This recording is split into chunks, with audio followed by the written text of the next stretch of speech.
Okay, ये हमारा पहला डेमो क्लास है डिजिटल मार्केटिंग को लेके। आप लोग काफी कुछ जानते होंगे ऑलरेडी डिजिटल मार्केटिंग के बारे में। हम उसका एक थोड़ा सा यहाँ पर ओवरव्यू करते हैं और कुछ एक आध दो प्रोसेस है जो हम यहाँ पर आज पॉसिबली आज या कल में हम कर सकते हैं, वो ट्राई करते हैं। क्योंकि कोई भी प्रोसेस को पूरा होने में कम से कम 5 से 7 दिन लगेंगे।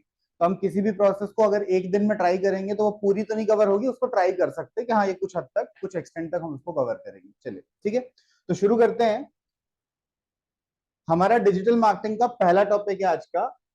हम एज ए इंट्रोडक्शन ले लेते हैं कि डिजिटल मार्केटिंग क्या है, कैसे काम करता है, कौन कौन सी प्रोसेसेस वगैरह इसमें आती हैं और वो सारी चीजें। ठीक, तो डिजिटल मार्केटिंग का बेसिक मतलब तो सिर्फ इतना होता है कि आप डिजिटली किसी चीज को प्रमोट करना चाहते हो। ठीक है, नॉर्मली मार्केटिंग मतलब क्या होता है, फेसबुक पे या न्यूज़पेपर पर आप कुछ भी एडिटिंग करते हो, कुछ पब्लिश कर देते हो, वो आपकी बेसिक मार्केटिंग हो गई। अगर मैं उसको डिजिटली ले जाऊं, मेरे पास एक शॉप है और मैं उसका इंस्टाग्राम पर अकाउंट बना के उसके ऐड चलाने लगूं तो डिजिटल हो गया। यानी सारा काम फिजिकल से डिजिटल हो जाता है। तो डिजिटल मार्केटिंग में बहुत सारे अलग अलग छोटे छोटे से टॉपिक्स होते हैं। उन्हीं टॉपिक्स को एक साथ करने लगो तो बोलते हैं कि डिजिटल मार्केटिंग हो रही है। जैसे नॉर्मली हमको नहीं पता, मान लो कि इसमें क्या क्या प्रोसेस आती है, तो हम इसको बहुत जीरो से लेके चलते हैं। देखिए शुरू कैसे करते हैं। सबसे पहले हर एक इंसान के पास कोई ना कोई तो एक बिजनेस होता है, चाहे वो उसका खुद का हो या तो वो उस बिजनेस के लिए काम करता है। दो ही प्रोसेस हो सकती हैं। जैसे मैं क्रेजी ऑन वेब हूं, मैं ओनर हूं, मेरा बिजनेस कहलाएगा। मेरा एम्प्लॉय अगर फॉर एग्जांपल है तो उस वो भी प्रमोशन तो मेरे लिए ही कर रहा है, तो अल्टीमेटली वो किसी बिजनेस के साथ प्रमोशन करता है। लेट सपोज कि हमारे पास ये एक बी स्टैंड्स फॉर बिजनेस है, ये एक फिजिकल बिजनेस है जैसे मेरी क्लासेस है। अब मुझे इस क्लासेस को डिजिटल ले जाना है ताकि मेरे पास पूरे इंडिया से स्टूडेंट्स जो है मुझे ज्वाइन कर, यही मेरा ऑब्जेक्टिव है। अगर इस ऑब्जेक्टिव को हम देखें अजय, तो ये फिजिकल क्लासेस है मेरी, ये मेरी फिजिकल क्लासेस है। और अब इस फिजिकल क्लासेस को मुझे डिजिटल पे ले जाना है। मान लो कि मैं इसमें सारे तरह की फिजिकल मार्केटिंग ट्राई कर चुका हूं, न्यूज़पेपर में बैनर, होर्डिंग, पोस्टर्स, पॉम्पलेट, जो मैं करवा सकता था मैं करवा चुका हूं। अब मुझे उसको डिजिटल मार्केटिंग के थ्रू प्रमोट करना है। तो क्या आप किसी बिजनेस को डायरेक्ट डिजिटल ले जा सकते हो या कुछ चाहिए? क्या रिक्वायरमेंट्स हैं आपके हिसाब से किसी भी बिजनेस को डिजिटल ले जाने के लिए? जी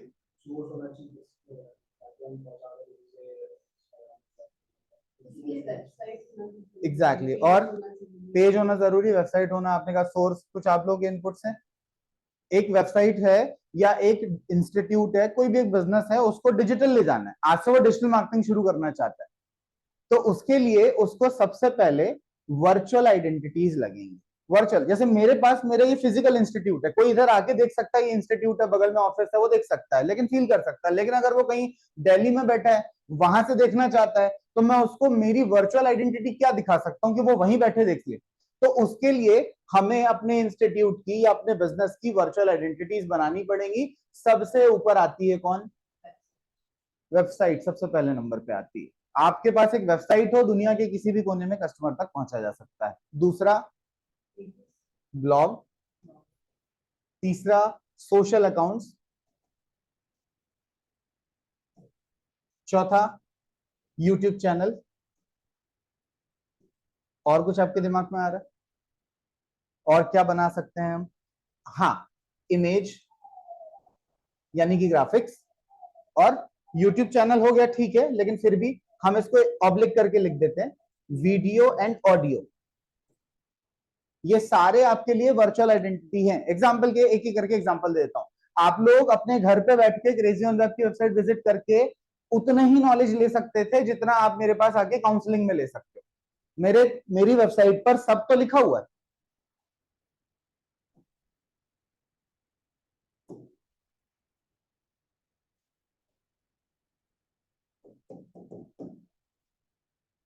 मेरी वेबसाइट पर मैंने सारी डिटेल डाल रखी है, मैं कौन से कोर्सेज चलाता हूँ, कहाँ से एफिलिएशन है, कब बना था इंस्टीट्यूट, कौन ओनर है, सब लिखा है। तो आपको इधर आने की जरूरत नहीं है। मतलब मेरे इंस्टीट्यूट की पूरी जानकारी वेबसाइट पर है, इसलिए मैंने बोला कि ये होती है वर्चुअल आइडेंटिटी। ठीक, तो जैसे वेबसाइट होती है वैसे ही ब्लॉग होता है। सोशल अकाउंट आप मेरे इंस्टाग्राम पे जाके देख सकते हो, बहुत सारी डिटेल मिल जाएगी। इसके अलावा यूट्यूब चैनल पर वीडियोस मिल जाएंगे। इमेजेस, अगर मैं किसी चीज को रिप्रेजेंट करना चाहता हूं, जैसे सोशल मीडिया, आपने कहा सोशल मीडिया बना लो, लेकिन सोशल मीडिया पे डालोगे क्या? सोशल मीडिया पे चाहिए तो इमेजेस ही है ना, यानी ये जो चीजें हैं स्पेशली ये लास्ट के दो, ये ऊपर के सारे जगहों को as a source as a option देती हैं। यही तो इंफॉर्मेशन है जो सब जगह जाती है। अगर किसी व्यक्ति के पास इनमें से कोई भी कुछ नहीं या इनमें से कुछ भी नहीं है, वो डिजिटल जा ही नहीं सकता, पॉसिबल ही नहीं। तो अगर किसी बिजनेस को डिजिटली ग्रो करना है या डिजिटल मार्केटिंग में आगे बढ़ना है, तो पहले उसको इनमें से कोई एक या सारे बनाने चाहिए। अब जो चीज उसने बनाई है उसके हिसाब से अब उसको ट्रैफिक चाहिए। एग्जाम्पल के लिए, आज अभी आप लोग मेरे इंस्टीट्यूट में एज अ डेमो यहाँ आप लेने अटेंड करने आए हो, तो मैं इसको बोलूंगा कि एज अ ट्रैफिक आप मेरे पास आए ना, as a visitor as a customer आप मेरे पास आए। जब कल के दिन तुम अपनी वेबसाइट बनाओगे तो वेबसाइट पे भी तो कस्टमर ही चाहिए ना। क्यों? क्योंकि कस्टमर यहां आएगा तब तो यहां जाएगा। बात क्लियर? तो यहां भी तो ट्रैफिक चाहिए ही है। तो अगर तुम डिजिटल मार्केटिंग करते हो, अपने बिजनेस को तुम लॉन्च कर रहे हो, तो वेबसाइट बना ली है, कोई बात नहीं, आगे आप खड़े वहीं पर हो। कहां परेशानी अभी भी वही है, वहां ट्रैफिक मतलब आपकी दुकान में कस्टमर नहीं आ रहा था, इधर वेबसाइट पर ट्रैफिक नहीं आ रहा, बात तो एक ही है। तो डिजिटल मार्केटिंग में हमें चाहिए क्या? ट्रैफिक। अच्छा, अच्छा, ट्रैफिक। तो अब मेरा सिंपल सा, आ जाइए आगे, आ जाइए, खाली पूरा। डिजिटल मार्केटिंग में हमारा क्या रिक्वायरमेंट आपको लगता है कि अगर आप एक डिजिटल मार्केटिंग कंपनी हो या आप खुद के लिए डिजिटल मार्केटिंग करते हो, तो आपको क्या जरूरत पड़ेगी? आपको जरूरत पड़ेगी ट्रैफिक की, राइट? तो हमारी वेबसाइट जिस पर अभी 0 लोग हैं, कोई भी इसको नहीं जानता, कोई इसके बारे में बिल्कुल भी नॉलेज नहीं रखता, वो अब हम ट्रैफिक कैसे लाएं इस वेबसाइट पर, ये आपको सिखाएगी डिजिटल मार्केटिंग क्या होती है ना। तो मान लो मैंने मेरे इंस्टीट्यूट की वेबसाइट आपके सामने आज लॉन्च करी, ये मेरी वेबसाइट है बिजनेस की। इस वेबसाइट पर आज ही लॉन्च हुई है, 0 ट्रैफिक है, कोई है ही नहीं अभी इस पर। तो अब आप इस वेबसाइट पर ज्यादा से ज्यादा कस्टमर्स कैसे लाओगे? थोड़ा आप सोचिए, एक दो लोग और आए हैं तो।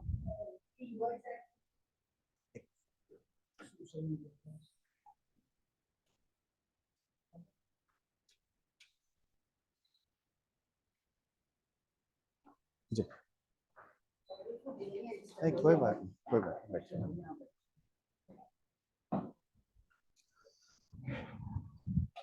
हाँ, तो मैं बात कर रहा था कि हमने हमारे डिजिटल मार्केटिंग में हमारी वेबसाइट को बना लिया। अब हमारी वेबसाइट बनने के बाद हमारे पास सबसे बड़ा चैलेंज है कि इस वेबसाइट पर ट्रैफिक कैसे लाएं। क्यों? क्योंकि अगर कस्टमर वेबसाइट तक आ गया तो मेरा फोन नंबर उसको इजीली देखने को मिल जाएगा।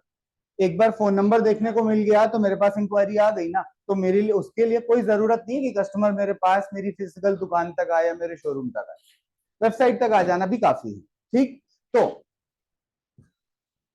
ये जो डायग्राम हमने बनाया, इस डायग्राम में वेबसाइट पर ट्रैफिक चाहिए। मेरा पहला आप लोगों से क्वेश्चन है, डिस्कशन है कि हम हमारी इस वेबसाइट पर ज्यादा से ज्यादा कस्टमर्स कैसे लाएं। पहला, सोशल मीडिया आपने बोला, तो हम यहाँ पे लिख लेते हैं सोशल मीडिया।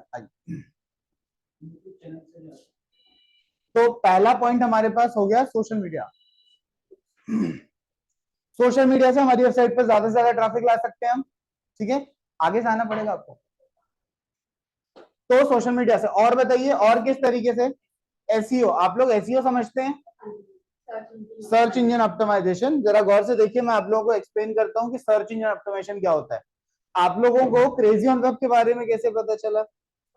आपने गूगल किया। अगर आप गूगल करते हो तो आप गूगल पे सिंपली क्या लिखते हो? Digital marketing course in Indore या digital marketing training in Indore. अगर आपको यहाँ रिजल्ट्स में हमारा नाम या इधर कहीं रिजल्ट्स में हमारा नाम दिखेगा तो आप हमें क्लिक करोगे। यानी कि सर्च इंजन पर सर्च करने के बाद जो रिजल्ट सबसे ऊपर, हमारा ट्रस्ट उस पर ज्यादा, और एज अ कस्टमर हम उस रिजल्ट पे क्लिक करके उस पर्टिकुलर वेबसाइट को ओपन करके हम उससे बात कर लेते हैं। यही होता है ना। तो किसी भी वेबसाइट पर ट्रैफिक लाने का सबसे बढ़िया तरीका या सोर्स क्या हो गया? SEO, search engine optimisation. ये कैसे होता है उस पर हम बाद में डिस्कस करेंगे, लेकिन अभी हम बात कर रहे हैं वेबसाइट पर ट्रैफिक कैसे कैसे ला सकते हैं।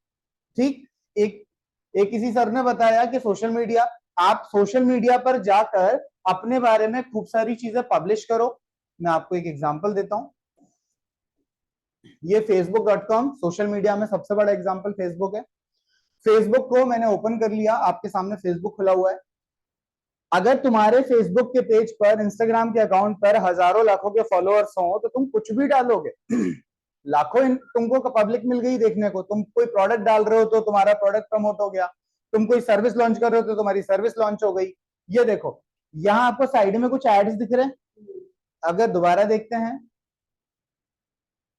ये फेसबुक का अकाउंट है मेरा, आपको यहाँ पर एक ऐड दिख रहा है, ये जो ऐड है, अब आप बोलोगे ऐड कैसा है, स्पॉन्सर्ड लिखा हुआ है। तो ये जो एडवर्टाइजर है कौन सी कंपनी है, स्केलर। स्केलर एक कंपनी है जो कि फेसबुक को पे कर रही है कि मेरा एडवर्टाइजमेंट लाखों कस्टमर्स के सामने लाओ, बदले में मैं तुम्हें पैसे देता हूं, और फेसबुक ले रहा है। तो एडवर्टाइजर स्केलर हो गया और एडवर्टाइजर फेसबुक को पैसे दे रहा है, और फेसबुक पैसे लेके लाखों कस्टमर्स के सामने उसका एड पहुंचा रहा है, दोनों का फायदा। तो तुम्हारे पास वेबसाइट पर ट्रैफिक लाने का दूसरा बढ़िया तरीका क्या हो गया, सोशल मीडिया। सोशल मीडिया में सारे प्लेटफॉर्म आ गए, मैंने तो एग्जांपल फेसबुक का दिया है, कौन कौन से, फेसबुक, इंस्टाग्राम, ट्विटर, लिंक्डइन, सारे आ गए। तीसरा तरीका बताइए आप लोग कोई जानते हो तो, और किस तरीके से वेबसाइट पर ट्रैफिक ला सकते हैं जी। ब्लॉगिंग भी काइंड ऑफ एसईओ में आ जाता है, एसईओ से रिलेटेड ही करता है। पीपीसी आप लोग जानते हैं, पीपीसी क्या कहलाता है, क्या है, क्या बेसिकली है, क्या टॉपिक क्या है। गूगल का वो है, अगर आप अपना यहाँ पर ऐड चलाते हैं जी, है ना, और उसमें अगर एक ऑप्शन होता है, मैं भी आपको आप है ना कुछ भी क्लिक करने के लिए दे सकते हैं, फॉर एग्जांपल विजिट, हाँ, no more, buy now, call me, this kind of, अगर वो क्लिक भी कर देता है तो ही पैसा कटेगा। हाँ, और देखिए, मतलब वो प्रीपेड होता है, आपको कुछ अमाउंट इसमें डालना है। हाँ जी, हाँ जी, ये देखो, जैसे एग्जांपल के लिए मैं भी आपके सामने गूगल पर गया और मैंने गूगल पे सिंपली टाइप किया डिजिटल मार्केटिंग कोर्स। तो आप मुझे बताओ, सर्च इंजन आप लोग यूज करते हो, आप लोग सर्च इंजन को पैसे देते हो क्या, तो गूगल कमाई कैसे करता होगा जब वो हमें पूरी सर्विस फ्री दे रहा है, सुबह से शाम तक हम रोज सब ढूंढ रहे हैं चीजें और वो हमें बता रहा है, तो वो पैसे कैसे कमाता होगा, वो पैसे ऐसे कमाता है कि ऊपर के कुछ रिजल्ट्स गूगल क्या करता है, एड के फॉर्म में चलाता है। एग्जाम्पल के लिए जैसे हमने यहाँ पे लिखा डिजिटल मार्केटिंग कोर्स सिडनी,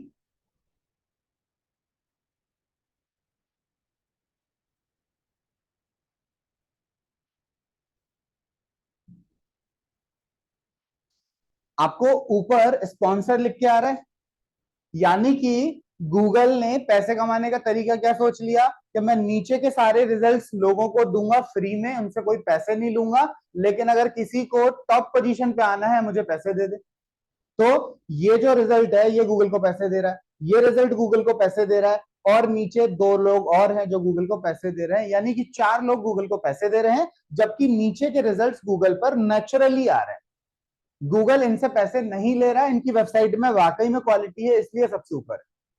लेकिन ऊपर के 4 रिजल्ट्स कैसे हैं, ऊपर के 4 रिजल्ट गूगल को पे करके आ रहे हैं। तो क्या होता है, जब एज अ कस्टमर तुम इस रिजल्ट पे क्लिक कर देते हो, गूगल उससे पैसे काट लेता है, फिर कोई कस्टमर इस रिजल्ट पे क्लिक कर देता है, गूगल उससे फिर पैसे काट लेता है। इसीलिए इसको बोलते हैं पीपीसी, पे पर क्लिक। जब जब ये एड पर क्लिक होएगा इस एडवर्टाइजर को पैसे कटेंगे, ठीक है। अगर मान लो इसको हर क्लिक पर 50 रुपए कट रहे हैं, तो ये कितना बड़ा उसके लिए एक सौदा हो जाता है कि हर क्लिक का 50 रुपए लग रहा है। लेकिन आप जरा उस पॉइंट से सोचो कि एक क्लिक से उसको 50 रुपए लगने से एक कस्टमर मिल रहा है। अगर मान लो वो वेबसाइट के अंदर जाकर, जैसे मान लो ये डिजिटल मार्केटिंग कोर्स सिडनी है, सिडनी में कोई डिजिटल मार्केटिंग का कोर्स करेगा, मेरा अंदाजा बोलता है कम से कम $2000 ऑस्ट्रेलियन डॉलर के आसपास तो फीस होगी होगी। अब उसको मात्र $1 की एक क्लिक पड़ रही है, लेकिन जैसे इंस्टीट्यूट के अंदर कोई कस्टमर पहुंचा, मान लो उसने कोर्स खरीद लिया, $2000 की बुकिंग हो गई ना, तो $1 में उसने $2000 कमा लिया। तो इस तरह के कॉन्सेप्ट को पीपीसी बोलते हैं। तो लोगों को लगता है कि हाँ ठीक है ना यार, एड चलाने पैसे दे देते, कस्टमर तो आएगा। तो आपके पास एड से पैसा दे के भी कस्टमर लाने का तरीका, उसको हम बोल देते हैं पीपीसी, पे पर click, cost per click. CPC का फुल फॉर्म क्या है, कॉस्ट पर क्लिक। 3 पॉइंट्स हमें क्लियर हो गए जहां से हमारी वेबसाइट पे क्या आ सकता है, ट्रैफिक। चौथा पॉइंट, व्हाट्सएप। व्हाट्सएप मार्केटिंग कर लो, व्हाट्सएप पर लाखों लोगों को एसएमएस कर दो, आप ज्यादा से ज्यादा मैसेज भेजो, अपने आप अपनी वेबसाइट तक कस्टमर पहुंचेगा। पांचवा, ईमेल मार्केटिंग।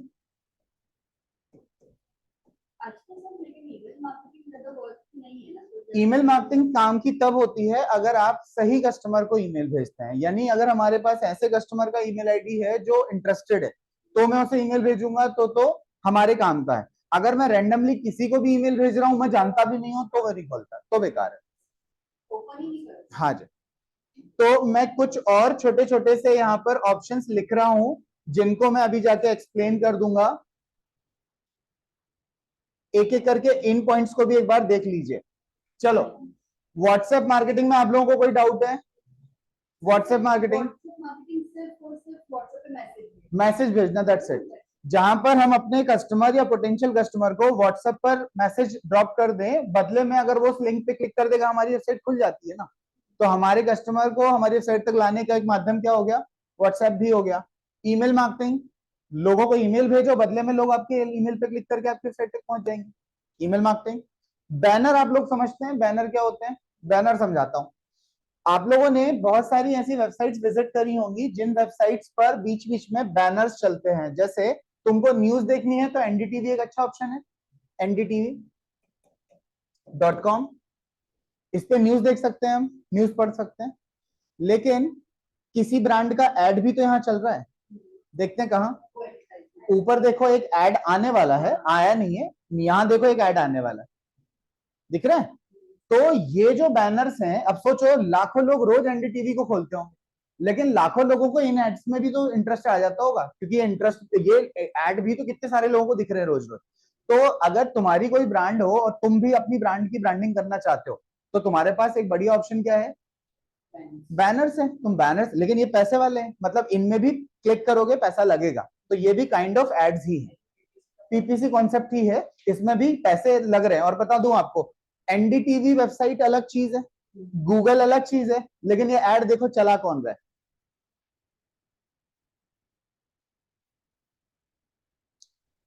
लोड नहीं हो रहा अभी वो ढंग से।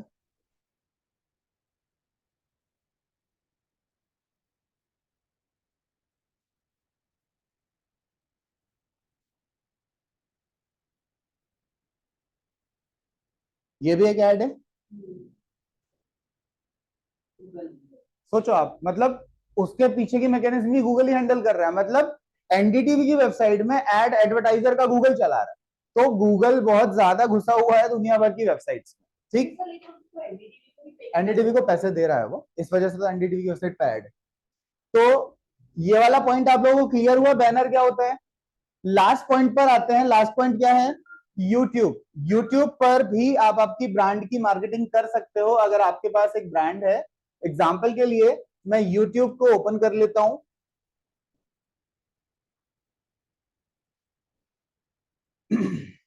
यूट्यूब ओपन करने के बाद तुम रैंडमली कोई भी वीडियो ओपन कर लो। उस वीडियो के शुरू होने के पहले पॉसिबल है कि आपको एक ऐड दिखाई दे, स्किप इन 5 सेकेंड। आपने ऑप्शन देखा होगा शायद। क्या बात है, ऐड नहीं आ रही? ऐड आ गया।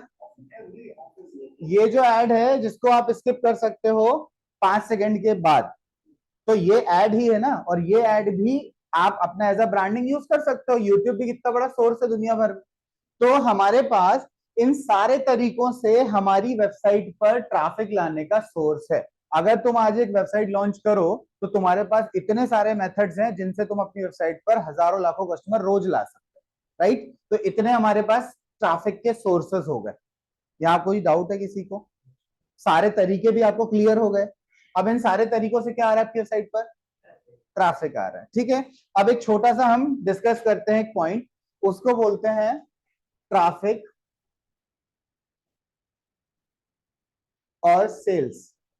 क्या आप लोग मुझे बता सकते हो कि सेल्स और ट्रैफिक एक चीज है, अलग अलग चीजें हैं, या स्टेप्स हैं?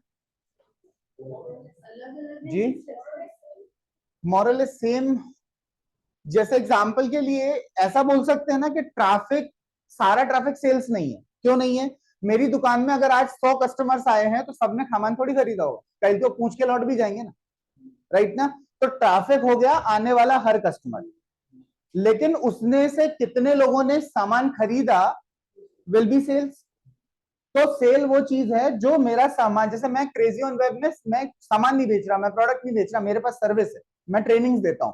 तो अगर आप लोग इन दोनों में से क्या हो? अभी आप ट्रैफिक हो। क्या सारे ज्वाइन करेंगे? नहीं ना। तो अगर सारे ज्वाइन करते हैं तो सेल्स हुआ ना। तो जो ज्वाइन करेगा, जो मेरा ऑब्जेक्टिव है कि ज्वाइन करना, मेरा ऑब्जेक्टिव है तो वो सेल्स। लेकिन यहां से अगर 100 आते हैं तो यहां से 70 ही रह जाते हैं, ये सेल्स होती है। तो पॉइंट मेरा ये है अब कि आपको बढ़ानी क्या है एक्चुअली, सेल्स बढ़ानी। दुनिया का हर बिजनेस जो है वो सेल्स के ऑब्जेक्टिव को लेके खुलता है, लेकिन उसका ऑब्जेक्टिव पूरा इसके बिना हो नहीं सकता। जब तक दुकान में कस्टमर आएगा नहीं, सेल्स हो ही नहीं सकती। यानी आपको पूरा फोकस किस पे करना पड़ेगा, पहले पहले बढ़ाओ ट्रैफिक, जिससे क्या बढ़ेगी, सेल्स। अब मेरा पॉइंट ये है, आपके हिसाब से जो मैंने अभी आपको डायग्राम समझाया 2 मिनट पहले, इनमें से सारे जो सोर्सेस हैं ये सब क्या ला रहे हैं हमारे लिए, ट्रैफिक। मैं आपसे पूछना चाह रहा हूं, क्या ऐसा कोई ट्रैफिक, ये सारे सोर्सेस है ना, इनमें से जो ट्रैफिक आएगा वो सेल्स में कन्वर्ट हो भी सकता है, नहीं भी हो सकता है। लेकिन कौन सा ऐसा सोर्स है जो ट्रैफिक को सेल्स में कन्वर्ट करने की गारंटी लेता हो, यानी कि अगर वहां से कस्टमर आएगा तो ज्वाइन करेगा ही। मैं आपको ऐसे समझाता हूं, आपने मुझे गूगल पे सर्च किया तो आपको मुझ में डाउट है। क्यों डाउट है? क्योंकि आप मुझे जानते नहीं हो। गूगल पे तो अजनबी मिलते हैं ना। अब आप मुझे मिलने आओगे, डेमो लोगे, टेस्ट करोगे, तब उसके बाद डिसीजन लोगे। लेकिन अगर आपको कोई आपका परिचित पहले से बोलते नहीं सचिन सर से ही पढ़ना, तो डाउट क्लियरेंस खत्म हो चुका है ना, मतलब आपको क्लैरिटी है कि उसने बोला है तो ज्वाइन करना है ना। ऐसे ही मैं बोल रहा हूं कि यहाँ पर बहुत सारे अलग अलग सोर्सेस हैं जिनसे आपकी वेबसाइट पर कस्टमर पहुंच रहा है, लेकिन ये सोर्सेस से ये तय होता है कि वो ट्रैफिक सेल्स में कन्वर्ट होगा या नहीं होगा। बात समझे मेरी? तो आपके हिसाब से इनमें से कौन सा सोर्स है जो सेल्स ज्यादा दे सकता है? यूट्यूब। मैम का कहना यूट्यूब। आप लोग कुछ बोलेंगे? व्हाट्सएप। और किसी का कुछ इनपुट? आज इन्फ्लुएंसर भी काइंड ऑफ मार्केटिंग है, लेकिन वो सोशल मीडिया में आ जाएगी क्योंकि सोशल मीडिया से ही होती है ज्यादा। जी क्या बोल रहे हैं? Social media. ठीक है, चलो देखो, मैं आप लोगों की थोड़ी सी थ्योरी बदलता हूं। देखो हमारे पास दो एक प्रोसेस होती है, एक प्रोसेस है B2C, एक होती है C2B। B2C अप्रोच होती है बिजनेस टू कस्टमर और C2B अप्रोच होती है कस्टमर टू बिजनेस। ठीक, एग्जांपल के लिए आपका सिर दर्द कर रहा है, मेडिकल स्टोर में जाएंगे दवाई लेने के लिए, तो आपने कौन सी अप्रोच करी? C2B, customer to business. आपका सिर दर्द कर रहा था, ये आपका इंटेंट है, आपकी नीड हुई। अब नीड हुई तो आप दवाई लेने जाओगे, और जाओगे तो लेके लौट के भी आओगे। तो कौन सी अप्रोच पे काम हो रहा है? अब उल्टा चलते हैं, कस्टमर को छोड़ देते हैं, बिजनेस, यानी कि मेडिकल स्टोर वाला आपके घर पे आ रहा है, दवाई ले लो सिर दर्द की। आपको सिर दर्द है क्या? नहीं है। तो पॉइंट मेरा ये है कि उस केस में आप दवाई लोगे, ले भी सकते हो, नहीं भी ले सकते, लेकिन पहले वाले केस में लोगे ही, कंफर्म है। होगा। तो पहली कहानी इंटेंट की है, यानी इसमें क्या होता है, इंटेंट। इंटेंट मतलब होता है चाहत, कि मेरे पास अगर किसी चीज की नीड है तो मैं सामान लूंगा। दूसरे केस में चाहत नहीं है, दूसरे केस में यह है कि मैं मॉल में घूम रहा हूं, चीज दिख गई, मैंने देख ली, लेकिन लेना है कि नहीं लेना ये डिसीजन नहीं है। तो अब एक बार जरा जो मैंने आप लोगों को डायग्राम पढ़ाया है, एक बार जरा इसमें आप गौर करो कि इनमें से कौन सी अप्रोच C2B है, कौन सी अप्रोच B2C है। एक एक करके बात करते हैं। देखिए, जैसे हमने सबसे पहले मैडम ने बोला था यूट्यूब।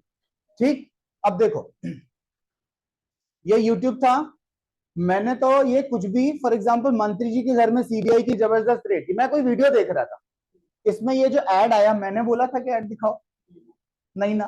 तो कौन मेरे सामने आया? बिजनेस। और किसके सामने आया? कस्टमर के सामने। तो बिजनेस कस्टमर के सामने जबरदस्ती अपना एड लेके आ जाता है, और उसको बिजनेस कस्टमर को चाहिए कि नहीं चाहिए उसको पता ही नहीं। तो ऐसे केस में मैं क्या करता हूं, मैं वेट करता हूं कि कैसे ये खत्म होए और मैं इस वीडियो को हटाऊं, क्योंकि मुझे मतलब ही नहीं। तो मैं मेन मुद्दे पे आ जाऊंगा, मैं अपना वीडियो देखने लगूंगा। तो यूट्यूब पर मार्केटिंग कौन सी अप्रोच कहलाएगी? B2C। B2C, तो B2C में सामान दिखने के चांस है कि नहीं? कम है, कम है, कम है, पॉसिबिलिटीज कम है। चलो अब आपको समझ में आ गई मेरी बात। अब आप सारे पॉइंट्स पे बात करो। सबसे पहले बैनर पे बात करते हैं। NDTV पे तो न्यूज पढ़ने गए थे ना, बैनर देखने तो गए नहीं थे। कौन सी अप्रोच? B2C। ईमेल मार्केटिंग, आप अपने ईमेल, इंपॉर्टेंट ईमेल खोलने गए थे, उधर से जबरदस्ती के ईमेल पड़े थे, आप इग्नोर मारोगे, B2C। व्हाट्सएप मार्केटिंग, B2C, मैंने नहीं बोला था कि भेजो, हुआ ना।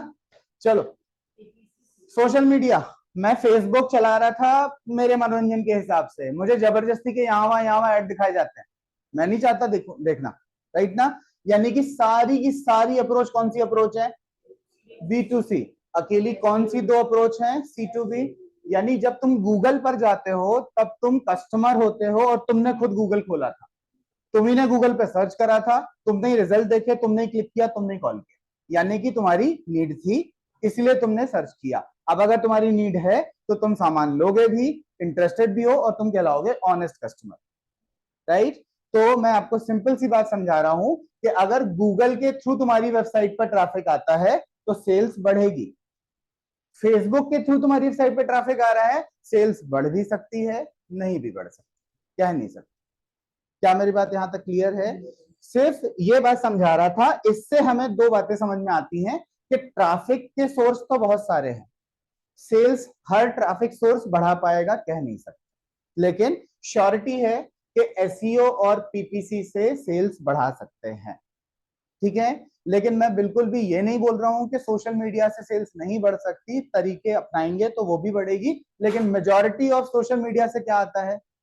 फेक ट्रैफिक ज्यादा आता है, वेस्टेज ट्रैफिक ज्यादा आता है। आप कभी ट्राई कर लेना, आपकी दुकान के लिए सामान बेचने का, सोशल मीडिया से सामान कम बिकेगा, फालतू के कॉल्स बहुत आएंगे, ठीक है। लोग इंक्वायरी करेंगे, छोड़ देंगे, लेंगे नहीं, ठीक। ये वैसे होता है, आप लोग C21 मॉल गए हो? C21 मॉल में एप्पल स्टोर में भीड़ बराबर रहती है, एप्पल स्टोर में भीड़ बराबर रहती है, ना लैपटॉप बिकते हैं ना फोन बिकते हैं, कम बिकते हैं। क्यों? क्योंकि वो रैंडम ट्रैफिक है, जा रहा है, विंडो शॉपिंग कर रहा है और देख रहा है और जा रहा है, ठीक है।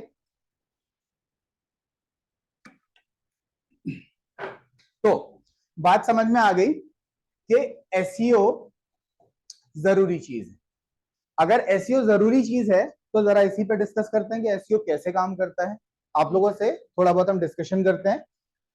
जब भी तुम लोग गूगल पे कुछ भी सर्च करते हो, कुछ भी XYZ सर्च करो, जैसे एग्जांपल के लिए किसी को डॉक्टर ढूंढना है तो गूगल पे लिखेगा बेस्ट डॉक्टर या बेस्ट साइकेट्रिस्ट इन विजयनगर, कुछ तो लिखोगे आप, जो आपकी क्वेरी वो आपके दिमाग में है वो लिखोगे आप।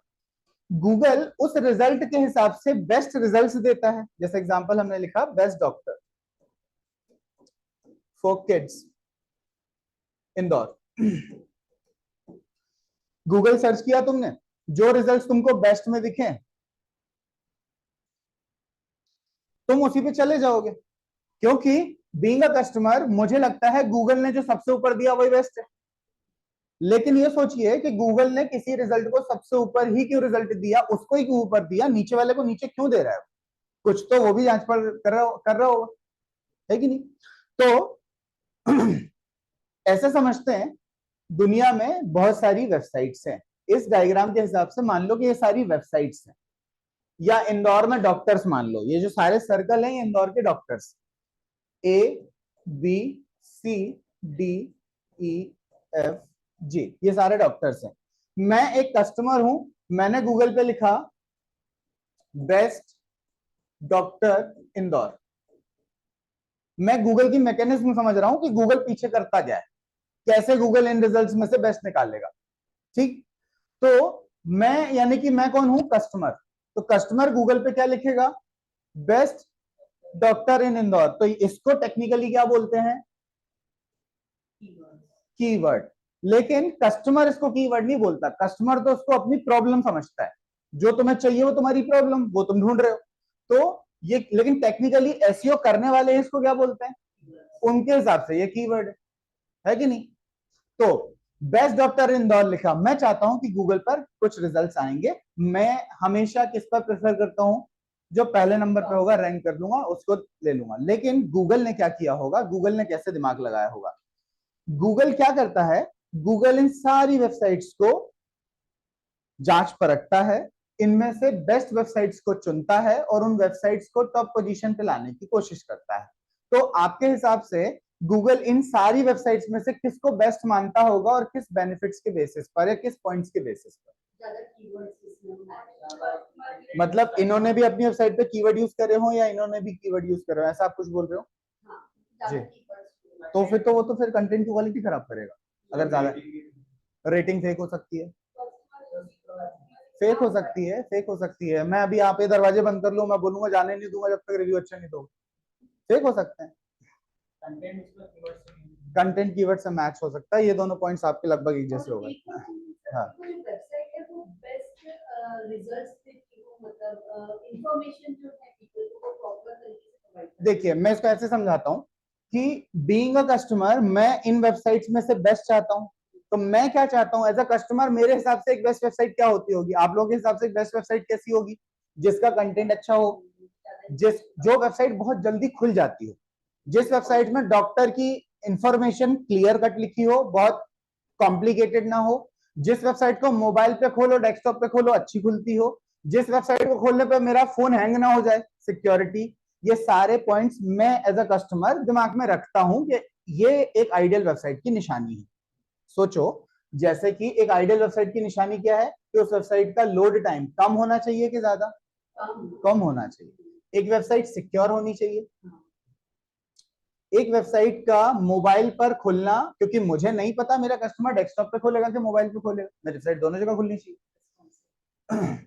मेरी वेबसाइट को पे कंटेंट बढ़िया होना चाहिए और मेरी वेबसाइट का for example overall user experience बढ़िया होना चाहिए, मतलब उसका डिजाइन, उसका लुक, उसके कलर सब बेस्ट होने चाहिए। ये मैं मानता हूं कि एक आइडियल वेबसाइट की निशानी है। ठीक, अब गूगल क्या करता है देखिए। इस वेबसाइट में ये सारी खूबियां हैं कि बी वेबसाइट में ये सारी खूबियां हैं कि ई या जी या किस में है ये सारी खूबियां, गूगल को कैसे पता? लेकिन गूगल पता कैसे लगाएगा? मतलब किसी वेबसाइट पर ट्रैफिक आने से ये कैसे तय होता है कि वो वेबसाइट अच्छी है? उसकी वेबसाइट पे जितने कीवर्ड्स नहीं, तो इसका एक सिंपल सा लॉजिक है। गूगल ने अपना एक स्पाइडर छोड़ रखा है, गूगल ने अपना खुद का एक स्पाइडर छोड़ रखा है, जहां पर स्पाइडर इज ए प्रोग्राम। एक प्रोग्राम है जिसका काम है गूगल सर्च इंजन को दुनिया भर की वेबसाइट्स का स्कैन डेटा देना। बिना इसके किसी भी वेबसाइट का डेटा गूगल तक कैसे पहुंच रहा है? तो ये स्पाइडर एक दिन आएगा ए पर और देखेगा इस वेबसाइट के सारे कंटेंट को, और ये पूरा कंटेंट स्कैन करके किसको देगा? गूगल सर्च इंजन को। ऐसे ही स्पाइडर फिर किसको गया? बी को देखने गया और उसने दुनिया की हर वेबसाइट को स्कैन किया। मेरे एग्जांपल में मैंने 7-8 लिए हैं, तो 7-8 को स्कैन। ये सारा डेटा स्कैन होकर किसके पास पहुंच चुका है? गूगल के पास, जहां वो कौन से फैक्टर्स मैच करेगा? जो मैंने अभी आपके सामने लिखे हैं। गूगल अब उस स्कैनिंग में देखेगा कि किसकी वेबसाइट पर ये सारे फैक्टर बढ़िया है। अब जिसकी भी वेबसाइट पर ये फैक्टर बढ़िया है, अब तुमने क्या सर्च किया था? गूगल के पास सबकी जानकारी है, तो अब गूगल को रिजल्ट देने में कोई दिक्कत नहीं। ये बिल्कुल वैसा है कि मैं गूगल हो जाऊं, आप लोग वेबसाइट्स हो जाओ, आपका मैं टेस्ट लूंगा तो आपकी टेस्ट कॉपी चेक करूंगा ना, तभी रिजल्ट मिलेगा ना। बस ये है। यानी तुम एक वेबसाइट बनाते हो, मतलब तुम टेस्ट दे रहे हो गूगल को। अपनी वेबसाइट बेस्ट कर लो, अपनी वेबसाइट का वेट करो कि गूगल का क्रॉलर एक ना एक दिन क्रॉल करने आएगा। जिस दिन आएगा, अगर तुमने काम अच्छा किया होगा, अपने आप ही रैंक करोगे। ठीक, तो स्पाइडर का उस दिन वेबसाइट पर आने की इस प्रोसेस को बोलते हैं क्रॉलिंग। ये प्रोसेस क्या कहलाती है? क्रॉलिंग। और ये दुनिया की हर वेबसाइट के साथ होता है, ऐसा नहीं है कि इन वेबसाइट्स पे कुछ खास। आप वेबसाइट लॉन्च करोगे तो भी क्रॉल होगी, मैं करूंगा तो भी क्रॉल होगी। ठीक है, तो क्या हम चेक कर सकते हैं कि कौन सी वेबसाइट कब क्रॉल हुई? एग्जाम्पल के लिए, तुमने अभी सर्च किया best doctors for kids in Indore, सबसे पहला रिजल्ट किसका आया? प्रेक्टो कंपनी का आया सबसे पहला रिजल्ट। हम खोलते तो मैं ये मान सकता हूं कि गूगल ने कभी ना कभी प्रेक्टो को स्कैन किया होगा। क्या मैं बोल सकता हूं कि ये क्रॉल हो चुकी है? हो चुकी है ना? तो देखते हैं कि ये कब क्रॉल हुई थी।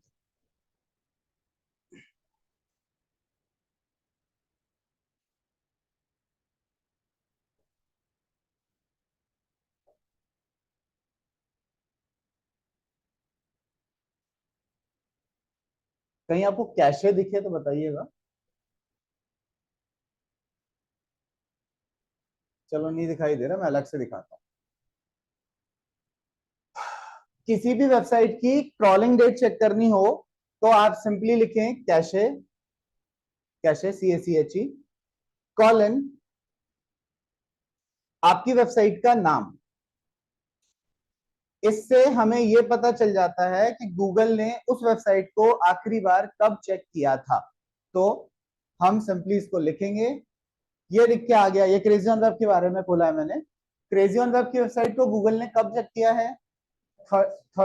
31 को कितने बजे? 7:43 पर सुबह सुबह 7:43 पर मेरी वेबसाइट पर गूगल का क्रॉलर यानी स्पाइडर आके गया, और आके गया उस दौरान मेरी वेबसाइट कैसी दिख रही थी? जो उसको दिखा वो रिकॉर्ड उठा के दे गया किसको? गूगल को। अब मेरे इंदौर में, मेरा इंस्टीट्यूट इंदौर जैसे और भी इंस्टीट्यूट होंगे, तो मेरी वेबसाइट्स का कंपैरिजन गूगल अब इंदौर की दूसरी डिजिटल मार्केटिंग इंस्टीट्यूट्स के वेबसाइट्स के डेटा के साथ करेगा। अब तुम गूगल पे लिखोगे best digital marketing institute in Indore, उसके पास मेरा डेटा भी है, दूसरे इंस्टीट्यूट्स का भी डेटा है, जिसका उसको बेस्ट लगेगा वो रैंक टॉप पोजीशन में आ जाएगी। सिंपल सी प्रोसेस। तो एसईओ कोई बड़ा रॉकेट साइंस नहीं है, बड़ी सिंपल सी बात है कि गूगल के आने का वेट करो, आने के पहले अपनी वेबसाइट बेस्ट करो। अब बेस्ट किन पॉइंट्स पे करना है? बेस्ट करना है इन पॉइंट्स पर। लोड टाइम अच्छा कर लो, सिक्योरिटी बढ़िया कर लो, वेबसाइट को मोबाइल पर अच्छा खुलवा लो, अच्छा कंटेंट डालो, ऐसी इंफॉर्मेशन डालो जो इजी समझ में आ जाए। फालतू का कंटेंट किसी का कॉपी पेस्ट मत करो, किसी की इमेज जबरदस्ती मत उठाओ, अपना खुद का कंटेंट डालो, अपने आप टॉप पे आओ। कुछ है इसमें प्रॉब्लम आपको? कुछ भी डाउट हो तो? ये सब थ्योरी है अभी फिलहाल के लिए, ये बहुत बड़ी प्रोसेस है, 10 से 12 दिन लग जाएंगे सिर्फ आपको बेसिक काम करने में। ठीक है, तो सिर्फ मैं आपको थ्योरी समझाइए। हाँ अगर आपको अमेजोन की वेबसाइट का चेक करना हो कि अमेजोन की वेबसाइट पर गूगल आखिरी बार कब आया था, बताओ क्या लिखेंगे?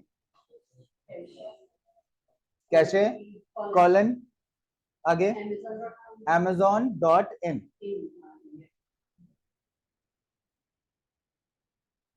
First of June. आज ही क्रॉल हुआ, कितने बजे? 11:48।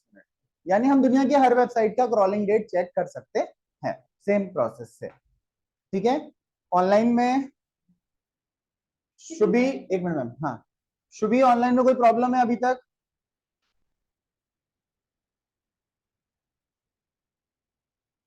चलो कोई क्वेरी हो तो आप माइक अनम्यूट करके पूछ लीजिएगा। हाँ जी। इससे कोई बेनिफिट किससे? ये देखने से कि कब प्रॉब्लम? इससे हमें ये बेनिफिट है, एग्जांपल के लिए जैसे आपने आज अपनी वेबसाइट को पूरा चेंज कर डाला, तो क्या आप गूगल पे टॉप पोजीशन पे आओगे? आप कब आओगे? तो हम ये इसलिए देख रहे हैं, मतलब हमें क्रॉलिंग इसलिए देखना जरूरी है कि मैंने जो काम किया, मैं कितना भी अच्छा काम करके क्यों ना बैठूंगा, अगर गूगल का क्रॉलर आया ही नहीं है उसने, तो वो हमारा रिकॉर्ड गूगल तक गया ही नहीं। तो इसलिए हमें क्रॉलिंग की डेट चेक करते रहनी चाहिए हमारे चेंजेस करने के बाद। ठीक, या इसको ऐसे ले लो कि अमेजोन कब क्रॉल हुई? आज कितने बजे? 11:48 पर, और अमेजोन वालों ने अपनी वेबसाइट पे काम किया आज दोपहर में 2 बजे।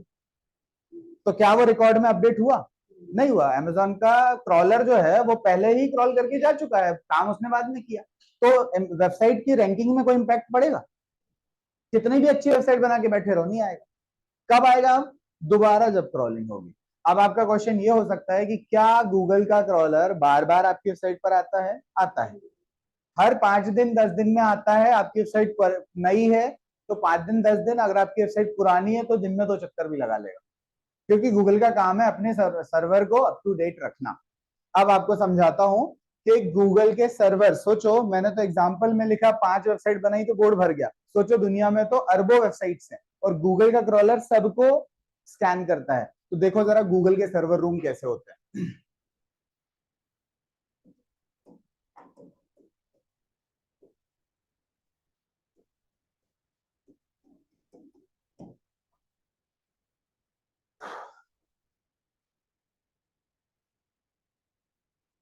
ये गूगल के डेटा सेंटर्स हैं और दुनिया में कई जगहों पर है।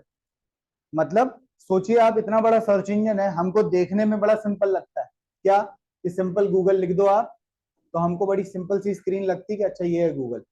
लेकिन गूगल होना अपने आप में कितना बड़ा है। ये गूगल का पेज है, लेकिन उसके पीछे की मैकेनिज्म ये है। इतने बड़े बड़े डेटा सेंटर्स हैं उसके पास, कई कंट्रीज में, और कई सारे हैं जहां आपका ये डेटा इन सर्वर रूम्स में स्टोर होता है, जिसके बेसिस पे सर्च इंजन अपनी वर्किंग करता है।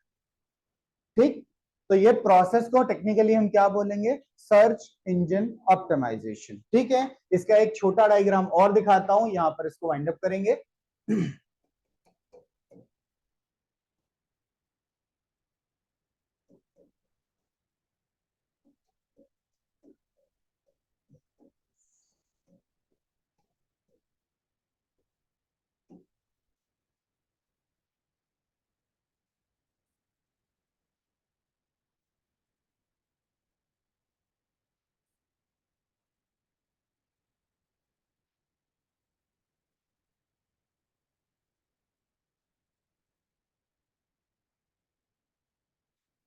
ये डायग्राम अगर आपको प्रॉपरली दिखाई दे रहा हो तो ये देखो, मैंने भी आपको जो बोर्ड पर डायग्राम दिखाया है लगभग वही तो है। जब भी तुम सर्च इंजन पे कुछ सर्च करते हो तो सर्च इंजन अपना स्पाइडर भेजता है किधर, वेबसाइट्स पर, और उन वेबसाइट्स का डेटा उठा के फोल्डर्स में कन्वर्ट करके किसके पास सबमिट करता है। यही प्रोसेस है सर्च इंजन ऑप्टिमाइजेशन। तो हमें कुछ नहीं करना है एसईओ में, बस अपनी वेबसाइट पर रेगुलर काम करो और वेट करते रहो कि स्पाइडर बार बार आके क्रॉल करे। जितना अच्छा कंटेंट हम गूगल तक पहुंचाएंगे अपने आप हमारी वेबसाइट टॉप पे आएगी। ठीक, चलिए कुछ क्वेश्चन है, कुछ क्वेरीज है तो बताइए। अगर आपको ये समझ में आ गया तो आप इजी वे में एक नई चीज समझ सकते हैं जिसको हम क्या बोल सकते हैं, पीपीसी, पे पर क्लिक कहलाता है। ठीक है, कहाँ चलते हैं पीपीसी, अभी आपको थोड़ा एक्सप्लेन किया था, गूगल पर। गूगल पर, तो अगर ये गूगल का पेज है, ये गूगल का पेज है, तो गूगल पर रिजल्ट सबसे ऊपर होते हैं। और कितने होते हैं, एड्स होते हैं कितने, 4, ऊपर 4 एड्स होते हैं अगर आप ध्यान दिया हो तो। गूगल पर नीचे भी एड्स होते हैं, कितने, 3, नीचे होते हैं 3। तो ऊपर 4 नीचे 3, बीच में कितने होते हैं, ये रिजल्ट्स होते हैं, ये ऐड नहीं है। कितने होते हैं, 10। मैं आपको क्या बता रहा हूं, आपको समझ में आ रहा है। देखिए, जब भी तुम गूगल पे कुछ सर्च करते हो, कोई भी क्वेरी सर्च कर लो, जैसे तुमने गूगल पे गए और तुमने यहां पर कुछ लिखा, जैसे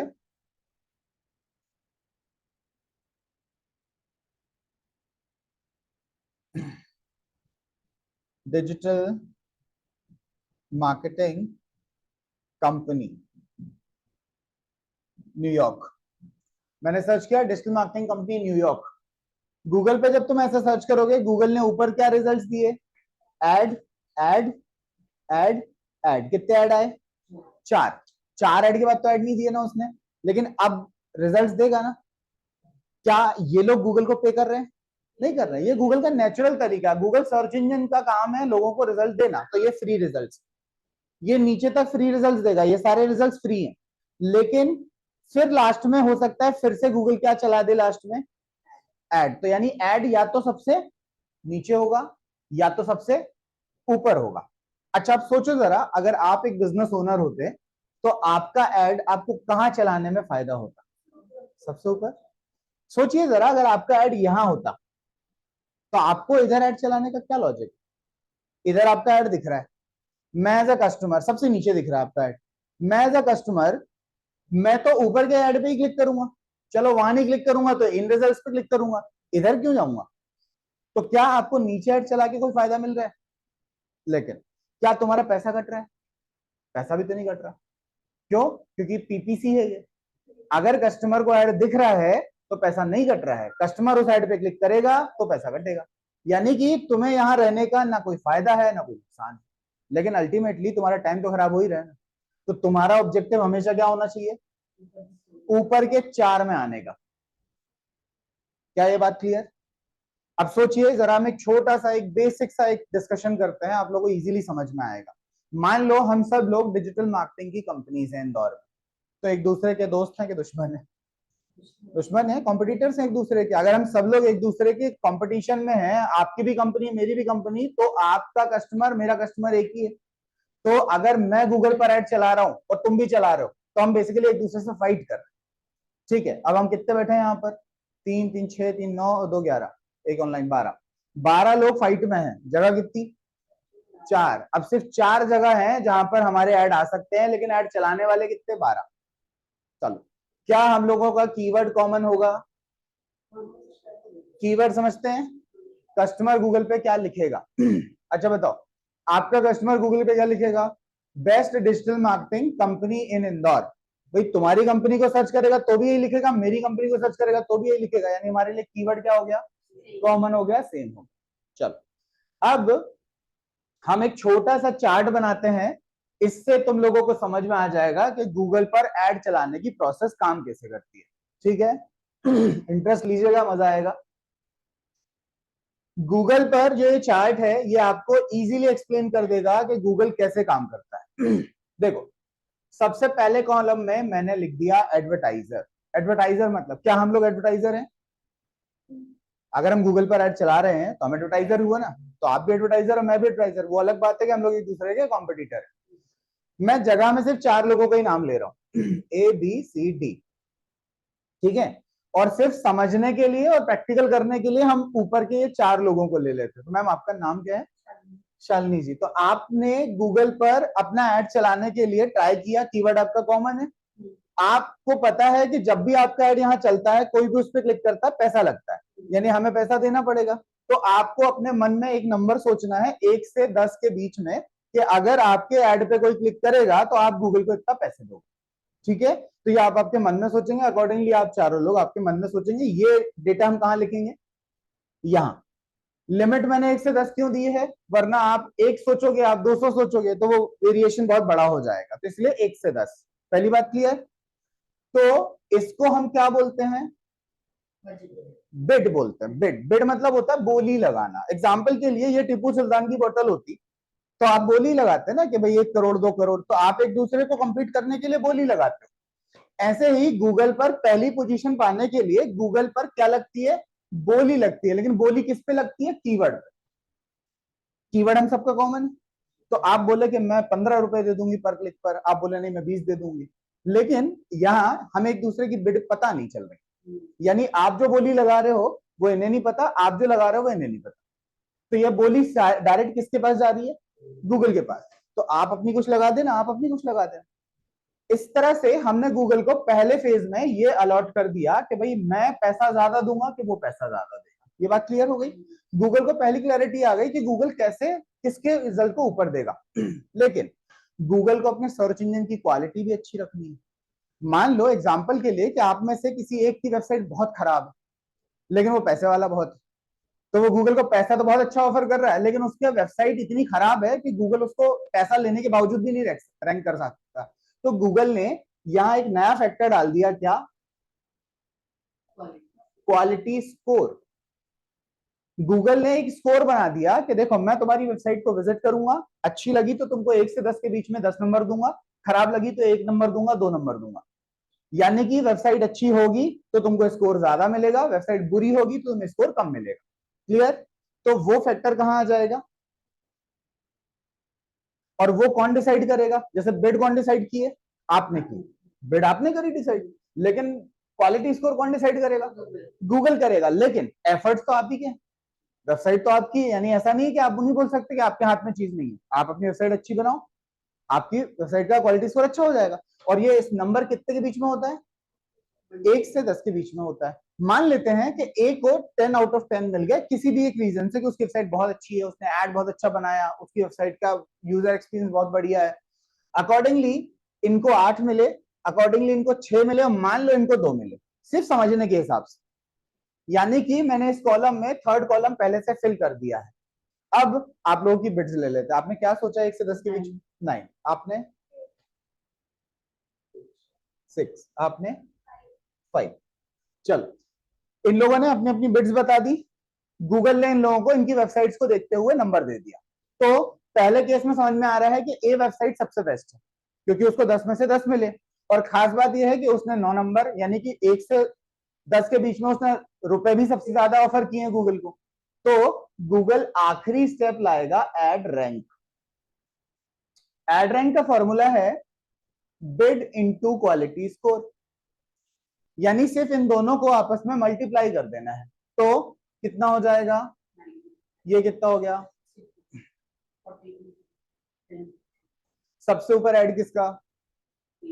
सिंपल सा लॉजिक है, यानी कि ये जो मैंने आपके सामने चार्ट बनाया है यही होता है इंटरनेट पर। चल जा भाई। सबसे ऊपर ऐड किसका?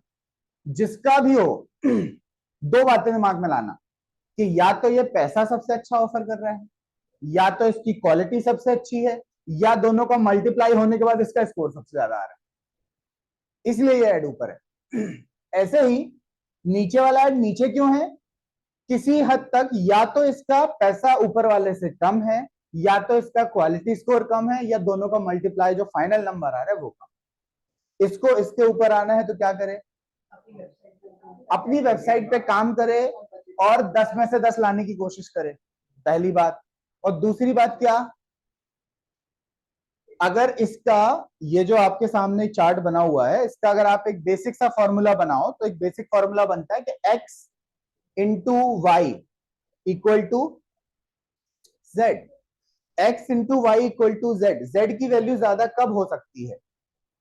जब या तो एक्स की वैल्यू ज्यादा हो या तो वाई की वैल्यू ज्यादा हो या तो दोनों की वैल्यू ज्यादा हो। लेकिन तुम फंस कहां गए कि तुम्हारे पास वाई की वैल्यू के लिए मैक्सिमम नंबर कितने हैं? 10 से ज्यादा तो आ नहीं सकते ना भाई। आप कितना भी अच्छा लिख लो, मैं 100 से ऊपर नंबर थोड़ी दूंगा, 100 का ही पेपर है। ऐसे ही आपकी वेबसाइट कितनी भी बढ़िया क्यों ना हो, आपके पास मैक्सिमम नंबर कितने आ सकते हैं? 10। यानी तुम्हारे पास खेलने के लिए बचा क्या? सिर्फ, यानी कि एक्स ऐसी जगह है मतलब बिड। यानी अगर कोई व्यक्ति अपनी वेबसाइट के ऐड को सबसे ऊपर लाना चाहता है तो गूगल को मुंह मांगी बोली देते बस। यानी कि ज्यादा से ज्यादा ऑफर करो, लेकिन क्वालिटी मैटर करेगी हमेशा। ऐसा नहीं है कि एग्जाम्पल के लिए कि इनका क्वालिटी स्कोर 2 है लेकिन इन्होंने 500 रुपए ऑफर कर दिया। इन्होंने बोला कि मैं पर क्लिक पे कितने दूंगा? 500 रुपए दूंगा, लेकिन क्वालिटी स्कोर कितना है? 2 के हिसाब से क्वालिटी स्कोर मतलब ये कि तुम्हारी वेबसाइट देखने लायक भी नहीं है। तो फिर यहाँ 1000 नहीं बनता, फिर नहीं बनेगा 1000। क्यों? क्योंकि गूगल ने तुमको इधर ही डिस्क्वालीफाई मान लिया। तो अब तुम चाहे 5 लगाओ चाहे 5000 लगाओ, कोई फर्क नहीं पड़ता। क्लियर है मेरी बात? ये चीज कहलाती है आपका पीपीसी। और आप ये पीपीसी कैसे सीखते हो? तो मैं आपको एक थोड़ा क्विक एग्जांपल दिखाता हूँ। ये जो एड्स बनते हैं, क्या आप लोग को आइडिया ये एड कैसे बनते हैं? ये जो एड दिखाई दे रहा मेरे सामने, मैंने गूगल पे सर्च किया digital marketing company Indore New York, ये एड दिख रहा है। हाँ, एड मैनेजर नहीं कहलाता है वो सिंपल गूगल एड्स कहलाता है। फेसबुक में फेसबुक मैनेजर कहला सकता है, एड मैनेजर। एक वेबसाइट है, इसका नाम है ads.google.com। आप इस वेबसाइट पर जाकर गूगल पर अपनी ब्रांड के लिए, अपनी कंपनी के लिए एड बना सकते हो, चला सकते हो। सिंपल है। लेकिन आप में से किसी ने भी मुझसे एक चीज नहीं पूछी कि बिड हमने मन से कैसे ले ली। आपको मैंने बोला कि आप बिड लगाओ, तो मैम ने 9 सोचा। क्यों सोचा? 9 ही क्यों सोचा? कि ये न्यूमरोलॉजी तो है नहीं कि हम अपना फेवरेट नंबर लगा देंगे। तो कुछ तो होना चाहिए ना। मेरे कहने का मतलब ये है, मैंने अभी आपको एक एग्जांपल दिया था कि टीपू सुल्तान की तलवार है, तो ऐसा थोड़ी कि तुम लोग बोलोगे हाँ 2 रुपए से बिड शुरू करता है। जो बिडर होता है ना, वो आपको एक बेस वैल्यू देता है पहले, कि आज की बोली शुरू होती है 2 करोड़ से। अब 2 करोड़ के ऊपर ही बोलियां लगेंगी, नीचे नहीं लगेगी। ऐसे ही जब तुम लोगों ने ये बिड लगानी शुरू करी, तो आपको पहले ये पता तो होना चाहिए कि गूगल को चाहिए कितना है, गूगल कितना एक्सेप्ट कर रहा है। तो हर एक कीवर्ड पर एक बोली जो होती है पहले से फिक्स होती है, गूगल हमें बताता है, तो ताकि हर कॉम्पिटिटर उसके ऊपर लगाए। ठीक, वो फिक्स वैल्यू 1 नहीं है, वो फिक्स वैल्यू गूगल पे हमें जाके पता करनी पड़ती। तो चलिए पता करते हैं। अज्यूम करते हैं ये गूगल का टूल है, इस टूल पर मैं सिंपली लॉग इन कर लेता हूं।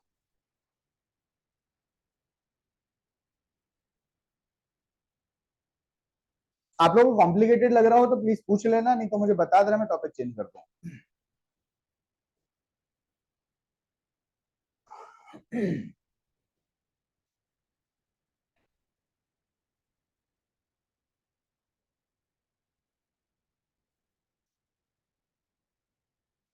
ये जो टूल है, इस टूल पर ही गूगल के सारे एड्स बनाए जाते हैं।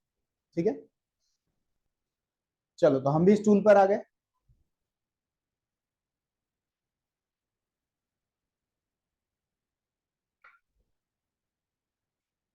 किसी भी एड को बनाने के लिए सबसे जरूरी चीज क्या होती है?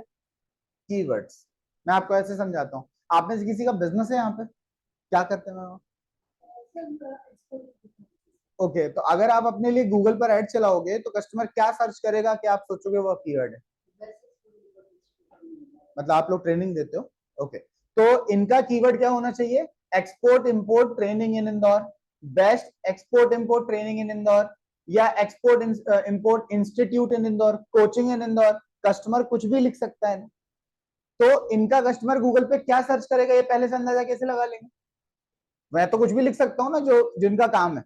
तो उसके लिए इनकी पहली रिक्वायरमेंट क्या होती है? पहले ये तय करें कि कीवर्ड क्या लेने हैं, मुझे किन कीवर्ड्स पर अपना ऐड चलाना है, कस्टमर क्या लिखेगा मेरा ऐड दिखेगा।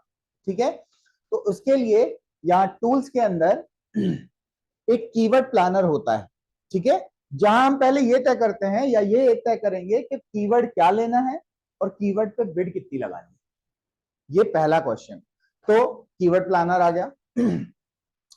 यहां हम कीवर्ड प्लानर पर अपना कीवर्ड सर्च कर सकते हैं। मैं मेरा एग्जांपल ले लेता हूं, अभी आपके पास आपकी वेबसाइट मेरे पास है नहीं, तो मैं मेरा एग्जांपल ले लेता हूं crazyonweb.com का। मैंने मेरी वेबसाइट को ले लिया, ये मैं प्लानर पे गया और यहां मेरी वेबसाइट का यूआरएल पेस्ट कर दिया।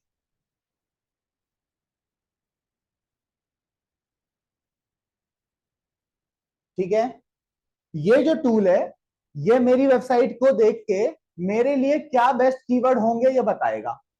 ठीक है, तो ये देखो बताने वाला है। इसने बताया कि भाई digital marketing institute in Indore, digital marketing course in Indore, best digital marketing course in Indore, ये कीवर्ड्स हैं, इनको आप यूज कर सकते हो अपने लिए ऐड चलाने में। बात यहां तक क्लियर? यानी हमें यह पता चल गया कि एड्स कौन से कीवर्ड पर चलाए जा सकते हैं।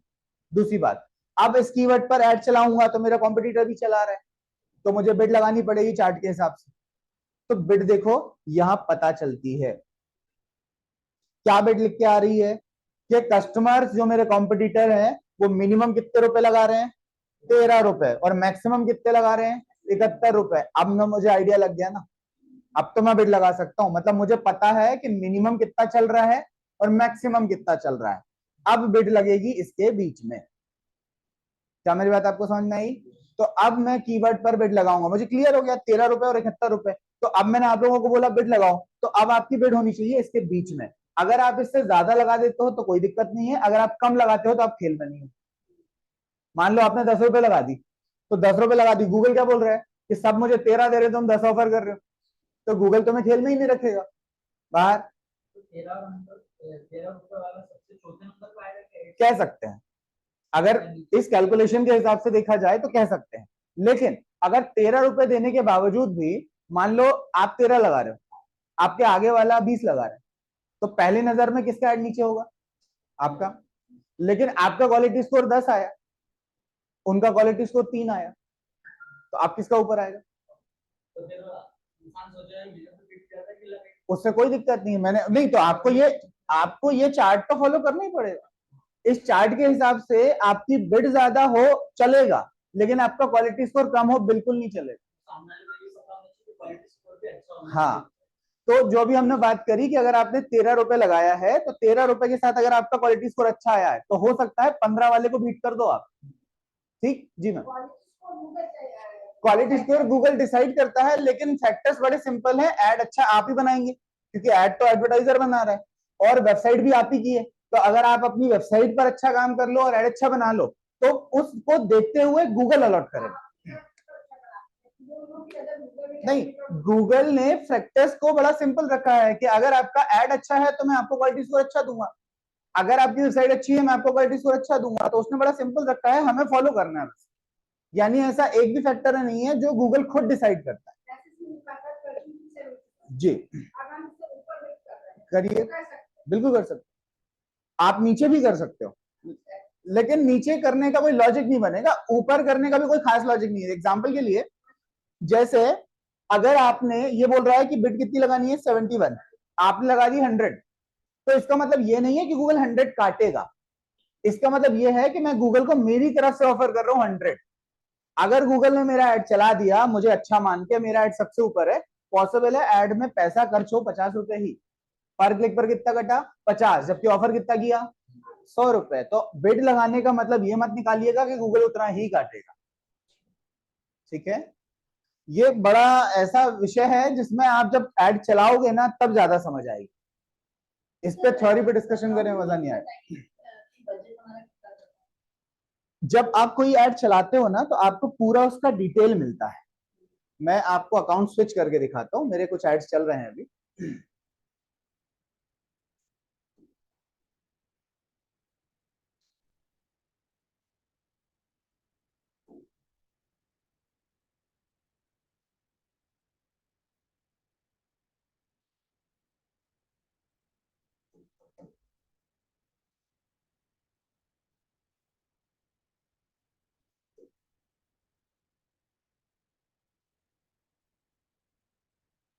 ये मेरा एक लाइव अकाउंट है जिसमें मेरे कुछ एड्स चल रहे हैं, मैं आपको एक आध ऐड दिखाता हूं ताकि आपको दिखे कि क्लिक्स कैसे आती हैं, ऐड कैसा दिखता है, क्वालिटी स्कोर क्या होता है, बिड कहाँ लगती है। अगेन मैं बोलूंगा कि मैंने जैसे शुरुआत में बोला था कि कोई भी प्रोसेस एक बार में या एक दिन में पूरी नहीं हो सकती, अब आप देखो ऑलमोस्ट आपका सेशन एंड पर है और अभी हम डिस्कशन में ही रह गए, तो अभी वो ना ऐड बना पाए हैं ना कीवर्ड देख पाए हैं। देखो ये एक ऐड का हमारा ऑब्जेक्टिव है, ये हमारा टूल है जहां पर कुछ एड्स चल रहे हैं। मैं आपको कुछ कैंपेन्स खोल के दिखाता हूँ।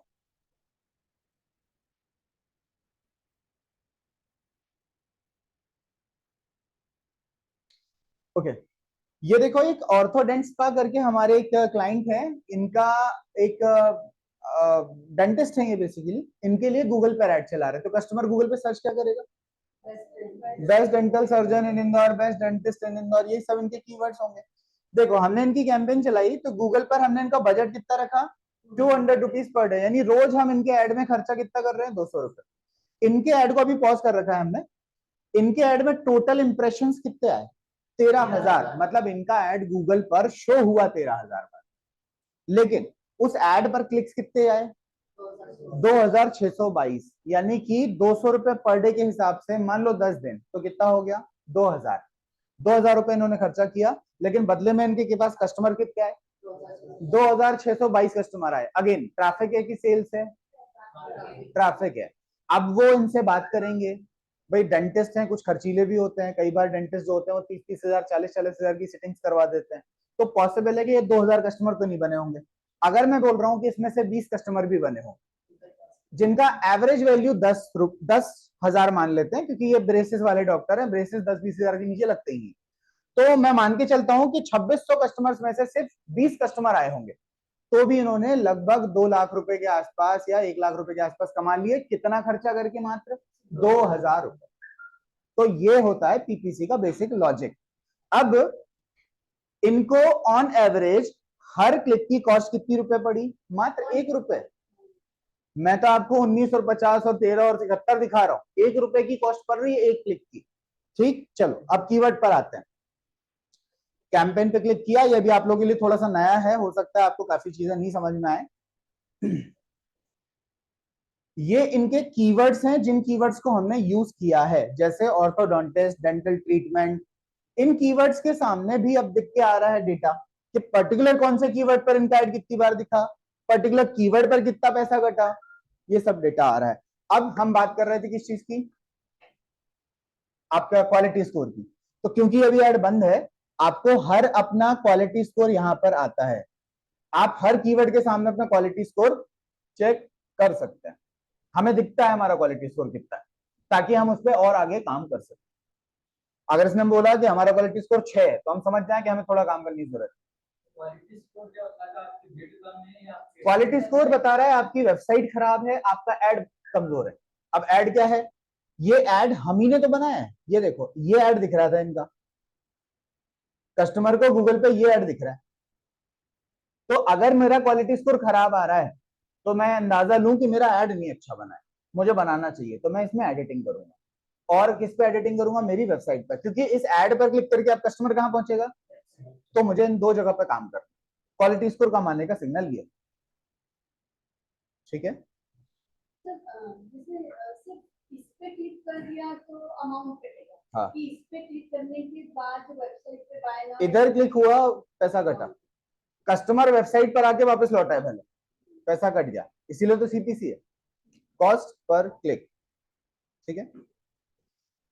चलो, इतने में किसी को कुछ क्वेश्चन हो, कुछ क्वेरीज हो तो बताइए। ऑनलाइन में आपको कोई प्रॉब्लम है, मुझे अभी तक आपको कुछ क्वेरी नहीं मिली। शुभी कुछ भी यस नो ही बता दो।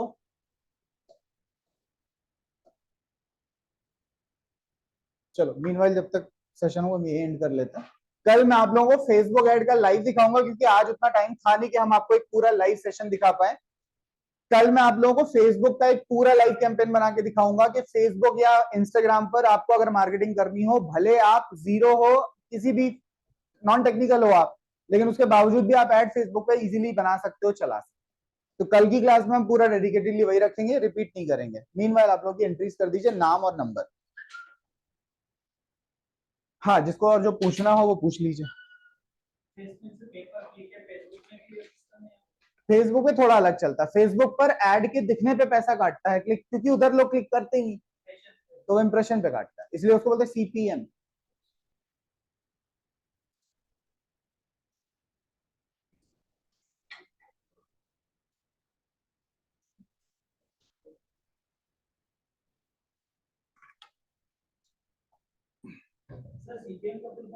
Cost per 1000 impression, cost per 1000 impression. Technically कहलाता है कॉस्ट पर माइल्स। मैं आपको ऐसे समझाता हूँ। ये फेसबुक खुला हुआ है, फेसबुक कैसे पैसे काटता है, अभी तो हमने गूगल की बात करी, ये फेसबुक में ऐड दिख रहा है आपको। अच्छा अब आप बताओ, जब आप लोग अपना फेसबुक चलाते हो तो आप तो आपका दिमाग यहाँ रहता है ना बीच में, कौन यहाँ जाके क्लिक करता है, कोई नहीं। तो अगर ये सीपीसी पे कटता होता है तो फेसबुक पे लुट जाएगा, क्यों, क्योंकि कोई करने ही नहीं वाला है तो क्लिक। तो फेसबुक यहाँ पर पैसा किससे कटेगा, सीपीएम। सीपीएम का फुल फॉर्म बोले तो कॉस्ट पर 1000 इंप्रेशन या कॉस्ट पर माइल्स। मतलब ये एड जब 1000 बार अपीयर हो चुका होगा तब फेसबुक एक बार पैसा काटेगा। जब ये एड 1000 बार दिख चुका हो तब गूगल एक बार, फेसबुक एक बार पैसा काटेगा। कितना, मान लो 10 रुपए, तो 10 रुपए में उसको कितने इंप्रेशन मिल गया, 1000, इसलिए सीपीएम। मिलते हैं, मिलते हैं, लेकिन आप ये भी तो सोचो कि फेसबुक पर कितने यूजर है पता है आपको, 1.2 बिलियन या 1.5 बिलियन के आसपास, मोर देन 2 बिलियन के आसपास मान लो। अब आप 2 बिलियन लोग फेसबुक चला रहे पूरी दुनिया में, उसके लिए कितनी बड़ी बात है, वो 1 घंटे में आपके बिलियंस ऑफ इंप्रेशंस कर देगा, 1 मिनट में। तो उसके लिए कोई बड़ी बात नहीं, और ना आपको कोई खास फायदा होना उससे। तो सीपीएम कोई बड़ी चीज नहीं है, मेरा कहना का मतलब ये है। सीपीसी ही अच्छी चीज है क्योंकि उसमें क्लिक मिलता है, इसमें आपको कुछ नहीं मिलता सिवाय आपके ऐड दिखने के, ब्रांडिंग के लिए, अवेयरनेस के लिए। अवेयरनेस के लिए, ब्रांडिंग के लिए, और फिर उसके होता है आपने भी शायद देखा हो, और टाइम हम जब स्क्रॉल करते हैं और कुछ फाइंड होता है ना, ये भी टारगेट मार्केट को वो कर सकता है। देखिए इसके टारगेट मार्केट होते हैं, इसको अगर आप टारगेट मार्केट में मतलब हो कि आपकी इससे जैसे जो आप फेसबुक पे लॉगिन करते हैं जिस डिटेल से, बहुत सारी चीजें हैं, बहुत सारी चीजें क्या है, जैसे हमने अभी जो शुरुआत करी थी हमारे सेशन की, तो मैंने आपको बोला था कि फेसबुक पर ज्यादा लोग इंटरेस्टेड नहीं होते, मैंने एक बात बोली थी। वो ऐसा है कि आपके पास फेसबुक पर बहुत सारे लोग हैं इस वजह से, लेकिन फेसबुक पर अगर आप ऐड तरीके से चलाओ तो आप वहां पे भी उसी कस्टमर को ऐड दिखा सकते हो जो काम का है।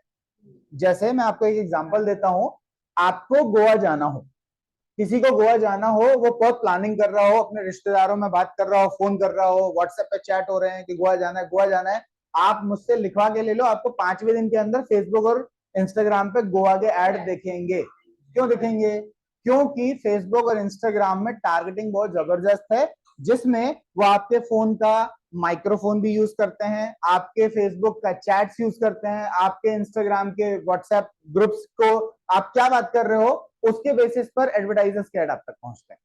तो अभी ऐसा नहीं बोला जा सकता है कि सोशल मीडिया पे दिखने वाले एड्स वेस्टेज होते हैं, सोशल मीडिया पे वही ऐड आपको दिख रहे हैं जो आपके काम के।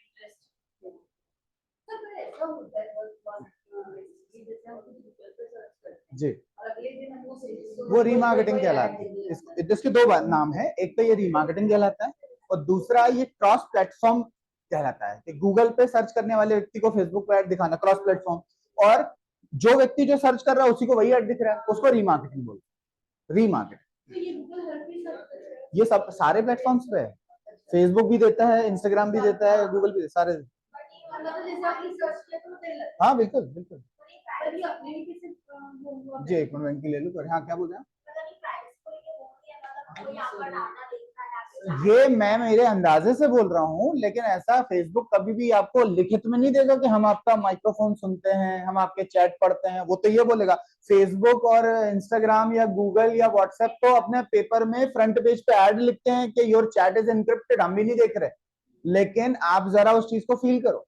मैंने एक पाकिस्तानी पॉडकास्टर का एक इंटरव्यू सुना था, उसने बोला कि मैं घर गया अपने काम से, इसके बाद मैं घर गया और मैंने मेरी बेगम से पूछा कि आज ये बच्चा सो क्यों नहीं रहा है, तो बोला आज मच्छर बहुत ज्यादा है। तो इतनी बात हुई तो उसने बोला कि क्यों, तुमने मॉस्किटो वाला वो बेगोनिया जो भी है तुमने मंगाया नहीं क्या। उसके बाद मैंने फेसबुक खोला तो मुझे उसका ऐड दिख रहा है, तो बोला उसने ये मेरे साथ एक रियल इंसिडेंट हुआ है कि मैंने उसी वक्त वो चीज पे बात करी और मैंने जब फेसबुक खोला मुझे वो ऐड दिख रहा है। तो बोले मैंने अंदाजा लगाया है कि शायद ये लोग हमारी, क्योंकि हमारे हमारे माइक्रोफोन्स ऑन होते हैं, हमारे चैट्स ऑन होते हैं, तो ये लोग चीजें देखते हैं, सुनते हैं, इनका एआई सिस्टम इसको गौर करता है और रेलेवेंट एडवर्टाइजर का ऐड हम तक पहुंचा देता है। तो ये कभी एडमिट नहीं करेंगे उस चीज को कि हाँ ये प्राइवेसी के साथ धोखा है। इसीलिए आपको कायदे से ये बोलते हैं कि कभी भी हमारे फोन पर, जैसे ये फॉर एग्जांपल ये वेबकैम हो, तो वेबकैम को भी ऑफ रखना चाहिए अगर वो हमारे काम में अभी नहीं आ रहा है, क्योंकि वेबकैम भी लोग एक्सेस कर लेते हैं, मतलब टूल्स भी एक्सेस करते हैं, प्लेटफॉर्म्स भी एक्सेस करते हैं, माइक्रोफोन्स भी हमारे एक्सेस करते हैं, है ना। डेटा का खेल ही है आजकल सारा। फेसबुक बिलियन डॉलर कंपनी क्यों है? डेटा है उसके पास। व्हाट्सएप, वरना व्हाट्सएप पे ऐड नहीं चल रहा है। मुझे एक चीज बताइए आप लोग, व्हाट्सएप पर सबसे ज्यादा कस्टमर है, फेसबुक ने व्हाट्सएप को इतनी बिलियन डॉलर कंपनी की डील के साथ क्यों खरीदा? ना तो उस पर ऐड चलते हैं, ना उससे किसी कस्टमर से पैसा लेता है वो, यानी कि उस पर तो कुछ नहीं है, वो तो मरी कंपनी है, मतलब उसमें कुछ भी नहीं है। उसके बावजूद भी फेसबुक ने बिलियंस ऑफ डॉलर्स उस पर खर्च किए और उस कंपनी को खरीद लिया। क्यों खरीदा? क्योंकि उसके पास जो डेटा है ना, वो डेटा से वो करोड़ों रुपए कमाएगा। वो डेटा का ही है सब सेल, आजकल हर चीज डेटा की है। ठीक, चलिए आज का सेशन भी इतना ही रखते हैं, उम्मीद है आप लोगों को बोर नहीं किया होगा। सुबी जी है अवेलेबल कि गए? आज का सेशन एंड करते हैं, फिर इसका रिकॉर्डिंग है, जिसको चाहिए हो तो मिल जाएगा। कल का हम एक सेशन पूरा करेंगे, आज का तो सिर्फ थ्योरी था, कल हम एक थोड़ा रियल लाइफ एग्जांपल करेंगे प्रॉपर। ठीक है, चलिए अभी की मीटिंग ओवर करता हूं मैं।